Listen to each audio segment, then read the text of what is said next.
travelers and English learners. Welcome back to English Journey Channel, the place where your English takes flight. I'm Jessica. And I'm Alex. Whether you're traveling abroad or just want to sound confident in airports, today's episode is packed with practical English expressions, real-life dialogues, and useful tips. Exactly. Today we're going to guide you step by step through airport English, from arriving at the airport, checking in, going through security, to boarding your flight, and even dealing with connecting flights. By the end of this episode, you'll know how to speak confidently, understand announcements, and handle tricky words like boarding pass, connecting flight, and zone. All right, Alex, let's start our journey. Okay, picture this. You just arrived at the airport. What's the first thing you usually do? The very first step is usually check-in. You either go to the airline counter or use a self-check-in kiosk. This is where you confirm your flight, check your luggage, and get your boarding pass. Right. And the boarding pass is like your permission slip to get on the plane. It tells you your seat number, gate, boarding time, and zone. Yes, a lot of learners get confused with the word boarding. It just means getting on the airplane. And the zone is the group of passengers that boards together. For example, Zone 1 boards first, then Zone 2, and so on. Exactly. And don't forget, if you have luggage to check, you hand it over here. Otherwise, you're ready to go to security. Now we're at the security checkpoint. This is where airport staff make sure passengers and luggage are safe. You'll show your boarding pass and passport, and then put your bags on the conveyor belt for X-ray scanning. And remember to remove electronics like laptops, tablets, liquids, and any metal items from your pockets. Staff may say things like, "Please remove your laptop from your bag." "Empty your pockets." "Step forward." "Arms up, please." It sounds complicated, but don't worry. Just follow their instructions slowly and everything will be fine. Also, keep in mind that security is usually the most confusing part for English learners because of the instructions, but it's always simple English, short and direct. After security, you enter the departure area. Here you can grab a coffee, use Wi-Fi, or shop. But most importantly, you need to find your gate. You can check your boarding pass or look at the departure screens to find the gate. Announcements are important too. You might hear, "Attention passengers on flight 215 to Los Angeles, your gate has changed to C17.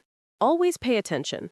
And if you're confused, just ask, "Excuse me, could you tell me where gate C17 is?"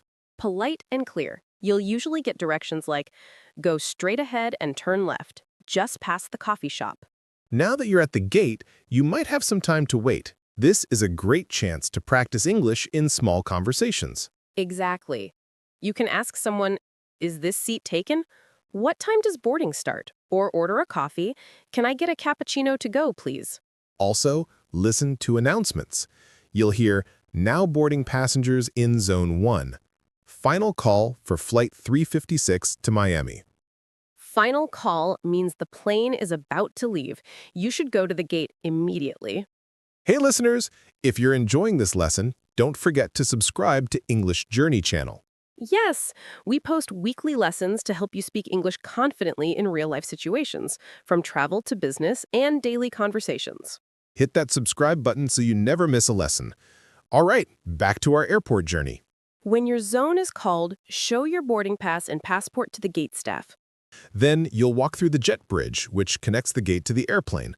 Once inside, find your seat and store your carry-on luggage in the overhead bin. If you need help, ask politely. "Excuse me, could you help me find my seat?